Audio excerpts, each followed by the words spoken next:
हरे कृष्ण. तर ब्रह्माजीला नारद मुनी विचारतात की कलियुगामध्ये लोकांचं आयुष्य कमी आहे आणि त्यांना जर भगवंत साक्षात्कार करायचा असेल तर त्यांनी काय करायचं. तर आपल्या ब्रह्मांडातले जे ब्रह्माजी आहेत, चार मुख ज्यांना आहेत, त्या चार डोक्यांनी ब्रह्माजी सगळे शास्त्र स्कॅन करतात, झुप झुप झुप झुप झुप, आणि लगेच त्यांच्या समोर ग्रीन सिग्नल येतो, टिंग टिंग टिंग टिंग. तो ग्रीन सिग्नल इथं आपल्या स्क्रीनवर दिसतो. तो असा श्लोक आहे 12व्या स्कंदातून. कृते ध्यायतो विष्णू त्रेतायाम यजतो मखे द्वापारे परिचर्यायाम कलो तदहरी कीर्तनात.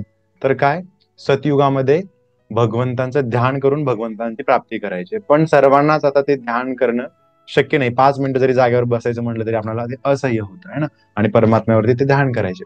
त्रेतायुगामध्ये काय करायचे, वेगळे वेगळे यज्ञ करायचे ज्याच्यामध्ये हवन केलं जायचं आणि भगवंतांना प्रसन्न करून भगवंतांची प्राप्ती केली जायची. आजकाल आपल्याला शुद्ध दूध तूप मिळणं हे सुद्धा शक्य नाहीये, तर तेही सर्वांना शक्य नाहीये.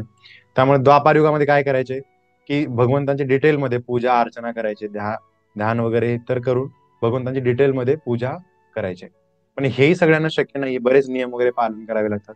मग कलियुगामध्ये सर्वात सोपा कुठला उपाय आहे? कलो तदहरी कीर्तनात, भगवंतांच्या नावाचा जप करणे. तुकाराम महाराजजी म्हणतात, ठाईच बैसोनी करा एक चित्त आवडी अनंत आळवावा, न लगे सायास जावे वनांतरा सुखे येतो घरा नारायण, आहे ना. तर एका ठिकाणी बसून आपण भगवंतांचं नाव जर जप केलं, भगवंत आपल्याला प्राप्त होतात. आणि तुम्ही बसलेले असाल, उठलेले असाल, झोपलेले असाल, कधीही केव्हाही तुम्ही हे यज्ञ करू शकता. कुठलं यज्ञ? संकीर्तन यज्ञ, भगवंतांच्या नावाचा जप करणे, आहे ना. तर कलियुगामध्ये कलियुग केवळ नाम आधार असं म्हटलं की हा सरळ आणि सोपा उपाय आहे. त्यामुळे सर्वांनी हा उपाय अवलंब करा आणि भगवंतांच्या नावाचा जप करून आत्मसाक्षात्कार, हृदय शुद्धीकरण, भगवंतांची प्राप्ती करा.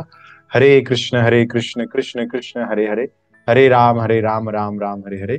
आणि जर तुम्हाला हा व्हिडिओ आवडलेला असेल तर नक्की सबस्क्राईब करा आणि इतरांनाही शेअर करा. हरे कृष्ण.